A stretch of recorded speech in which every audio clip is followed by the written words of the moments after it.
चौधरी बाबू Calcutta high court के मुख्य न्यायाधीश,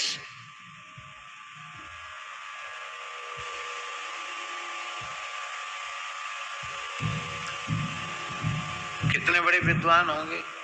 अंग्रेजों के शासन में इतना बड़ा पद उनको मिलना कोई सामान्य बात थी। और वो अपनी छत के ऊपर विश्राम कर रहे थे। बाबा आकाश मार्ग से जा रहे थे, काठिया बाबा, और वो उतरे उनकी छत पर।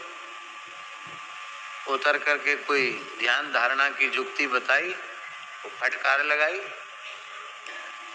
बड़ा बैरिस्टर बन गया, बड़ा जज बन गया, बड़ा बड़ा सो रहा है, साधन कर।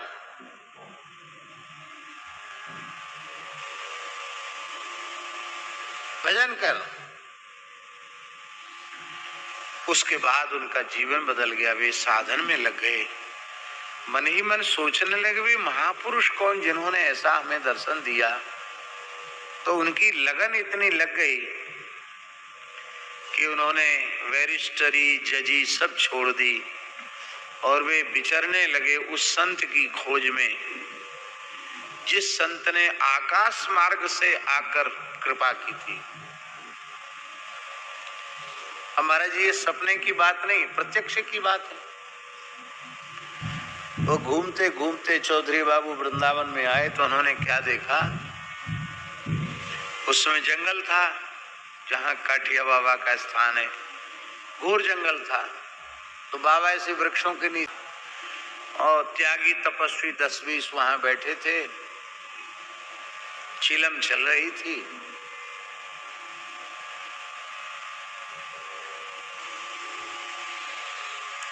लोग चिलम पी रहे थे, बाबा भी बैठे थे प्रसादी। हमने कैसे पिए, महाराज एक फूंक लगा दो, तो महाराज भी ले लेते थे। और महाराज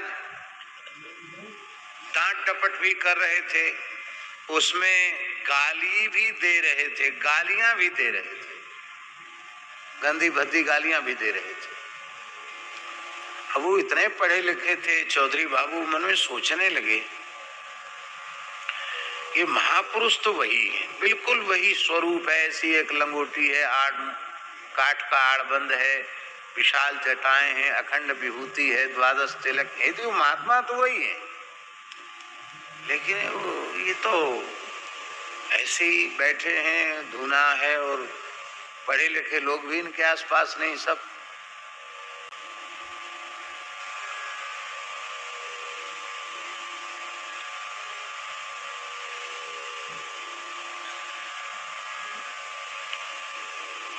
तो बाबा ने किसी दूसरे साधु को लक्ष्य करके कहा,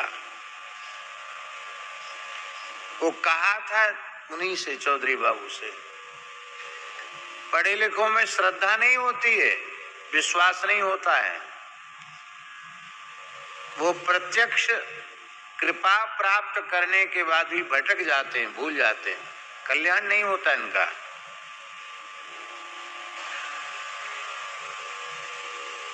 अरे भाई, ये तो श्रद्धा और विश्वास का मार्ग है।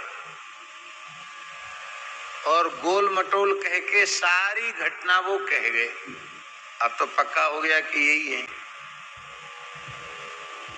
परमया शुश्रूषया के ऊपर हम बोल रहे हैं। वे प्रतिवर्ष 84 कोस ब्रज की परिक्रमा करते थे काठिया बाबा, और आज भी उस परंपरा में प्रतिवर्ष परिक्रमा चलती है। अभी उस परंपरा को श्री रास बिहारी दास जी काठिया बाबा उसका निर्वाह करते हैं। और वही एकमात्र वृंदावन की ऐसी परिक्रमा है जिसमें विरक्त साधु ही होते हैं ज्यादा से ज्यादा। अभी भी महाराज जी 400-500 साधु होते हैं परिक्रमा में। कभी कभी तो हजार साधु भी हो जाते हैं। हक्कड़ों की परिक्रमा है, इतने भंडारे होते, इतनी दक्षिणा मिलती है, गृहस्थी का काम नहीं, साधु ही साधु चलते हैं। तो बाबा भी पैदल चलते थे। बाबा आचार विचार वाले बहुत थे। उनकी गैया भी उनके साथ चलती थी, उसी का की सेवा में रहते थे। काठिया बाबा की सेवा में उनके शिष्य थे, उनका नाम था गरीबदास जी। क्या नाम था? गरीबदास जी। और गुरुजी नरसिंह भगवान। आप तो समझते ही नरसिंह भगवान का अर्थ। पूज्य श्री महंत नारायण दास जी महाराज नरसिंह भगवान ही थे। वे जब तक यहाँ विराजते थे, किसी की हिम्मत नहीं जो लाली बाव की ओर आंख उठाकर देख ले। शेर थे। तो महाराज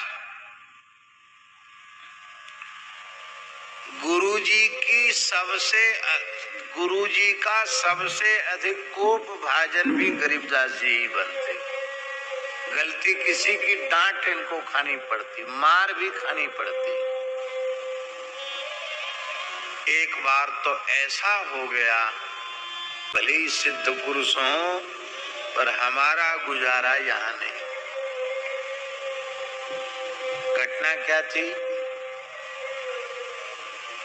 20 घंटे सेवा में रहते थे वो गरीबदास। यहाँ तक कि महाराज शौच के लिए जाते तो उनका 4 साढ़े 4 शेर का कमंडल वो लेके जाते थे। वहां जाकर महाराज को कमंडल देते, वहां से कमंडल लेके आना। संपूर्ण सेवा वो करते थे। और गुरु महाराज के पत्तल में जो कुछ बच जाता था उसी को वे ग्रहण करते थे, अलग से कुछ नहीं लेते थे। अहरनिश सेवा करते थे। और गुरुजी भी केवल उन्हीं के हाथ का छुआ खाते थे, वही बनाते थे गुरुजी का। उनके शालिग्राम जी की सेवा करना, भोग लगाना। तो बना रहे थे टिक्कड़, और एक बंगाल के सेवक थे, बंगाल की एक महिला थी। उन्होंने टाट से घेर देते थे जहां महाराज की रसोई बनती थी, कोई नजर न पड़े। उसने ऐसे झांक के देख लिया और बाबा की नजर पड़ी। ओ बाबा वहीं से चिल्लाए। तो महाराज वो तो महिला तो भाग गई। अब बाबा वहां दौड़े।